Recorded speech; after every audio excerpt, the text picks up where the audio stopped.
Hello दोस्तों, मन की बात में आपका बहुत बहुत स्वागत है। मैं मोहन पहाड़ी आपसे मन की बात के द्वारा आपके मन में कुछ सवाल उत्पन्न कर रहा हूँ। जैसे कि हम बात करते हैं ना खर्च पे, बात आती खर्च। तो दोस्तों, खर्च एक ऐसी चीज़ है जो इंसान को कंगाल से कंगाल कर देती है, लेकिन इंसान समझता नहीं है, लेकिन फिर भी इंसान को कंगाल से कंगाल कर देती है। अब आपको ये लग रहा होगा कि मैं आपको एक खर्च के बारे में क्यों बता रहा हूँ, लेकिन ज़रा ध्यान देने की बात यही है कि खर्च है क्या चीज़। लेकिन खर्च 2-3 अक्षरों से बनाया ना, और छोटी सी चीज़ है और बड़ी चीज़ कर जाती है ना। खर्च, जिसका नाम है खर्च, लिखने में छोटी, करने में बड़ी चीज़, समझ गए। तो यही खर्च का एक डूबता जागता उदाहरण है। यह बात मैं आपको इसलिए बता रहा हूँ कि आज के जो युग है हमारा, इस युग में हमें इतना पैसा नहीं मिलता। अगर हमें इतना पैसा मिलता ना, तो आज एक खर्च जो है ना, इस पर हम काबू पा लेते हैं। समझ गए ना मेरी बात दोस्तों। हम या आप जो है मिडिल क्लास आदमी है ना। वैसा भी नहीं कि हर कोई आर्मी वाला है, हर कोई पुलिस वाला है, बट उनका भी खर्चे हैं, आर्मी वाले के भी खर्चे हैं, पुलिस वाले के भी खर्चे हैं। दरअसल मैं बात कर रहा हूँ जो प्राइवेट सेक्टर में जॉब कर रहे हैं, जो कॉन्ट्रैक्ट में है, जिनकी सैलरी 6,000 है, 9,000 है या 12,000 है, इससे मेरे को कोई मतलब नहीं।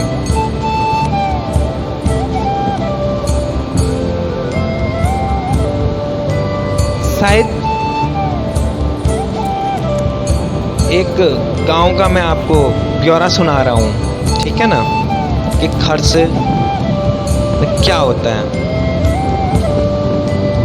एक गांव में क्या कहते हैं, 2 पति पत्नी रहते थे। आप इसको शायरी या कहानी मत समझना, मैं ये हकीकत बता रहा हूँ। एक गांव में रहते थे, पति पत्नी रहते थे। उनका एक लड़का था जो 5 साल का था। आदमी का जो है बच्चा था, तो मियाँ बीवी रहते थे गांव में, उसका बच्चा था 5 साल का था।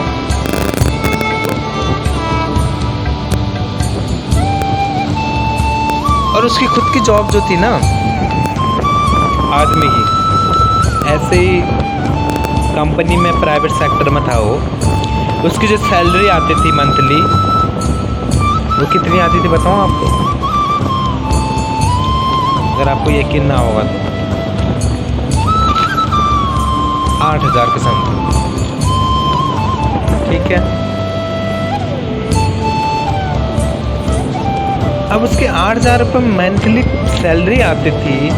अब उसका बच्चा पढ़ने वाला हुआ, ठीक है ना, मिसिस हाउसवाइफ हुई, घर खाना वाना बनाने वाली ठहरी, तो उसका मंथली का खर्चा कितना हुआ बताऊं? कम से कम आप मान लो 2,000 खर्च हो गया, मान लो ओवर टाइम लगा के मान लो कम से कम 10,000 मान लो। अब ऐसा हो, आपको ये लगता है कि ओवर टाइम मिल जाता है, तो 2,000 मान लो ओवर टाइम के, इससे ज़्यादा तो ओवर टाइम देते नहीं हैं, ठीक है ना। शायद उसके कम से कम 10,000 तक हो जाता था उसका खर्च। मंथली जो इनकम है 10,000 हो जाती सेविंग, ठीक है ना। सेविंग भी ना, ये तो सैलरी आती थी उसकी। तो कम से कम 2,000 उसका मंथली खाने का लगा लो आप। 1,500 रुपये कुछ बिजली का बिल वगैरह और गैस वैस का लगा लो आप, प्लस 10,000 रुपये उसका इनकम लगा लो। इनकम मतलब जो बच्ची का जो पढ़ाई का फीस आता है, जैसे 10,000 रुपये कपड़े आते हैं, कॉपी किताब आते हैं, उसको टोटल मिला के 10,000 होते हैं ना शायद। तो अब मेरे को, आप ये बात मेरे को समझ में नहीं आ रही कि क्या कहते हैं खर्चा था उसका, क्या कहते हैं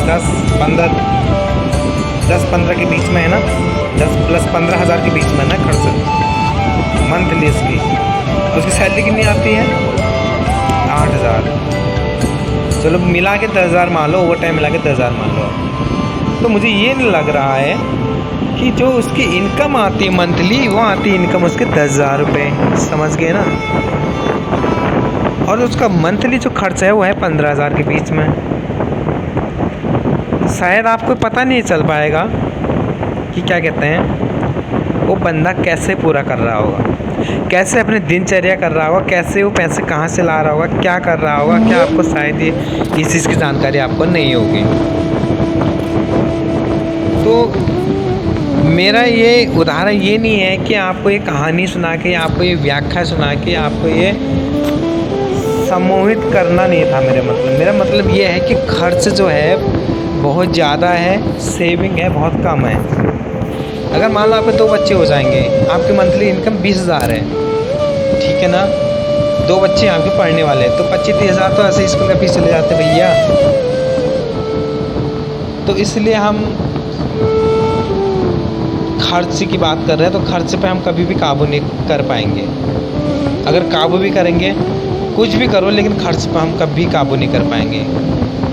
तो मेरा यही है कि क्या कहते हैं, हमारी जो सरकार है वो सबकी सुने और हमारी भी सुने, ना कि अमीरों की सुने, सब गरीबों की सुने।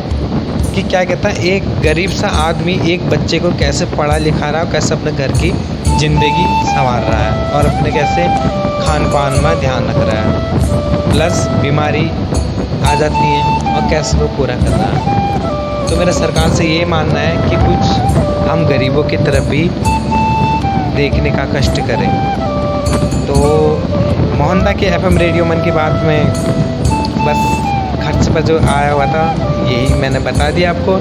नेक्स्ट वीडियो मेरी आने वाली है आमदनी पे, तो आप सुनिएगा ज़रूर, सब्सक्राइब ज़रूर कर दीजिएगा। और अगर आपके प्रति मेरे कोई सवाल हैं, अगर आप मेरे से कोई सवाल पूछना चाहते हैं तो प्लीज़ आप कमेंट बॉक्स पे सवाल पूछ सकते हैं। धन्यवाद दोस्तों एंड नमस्कार।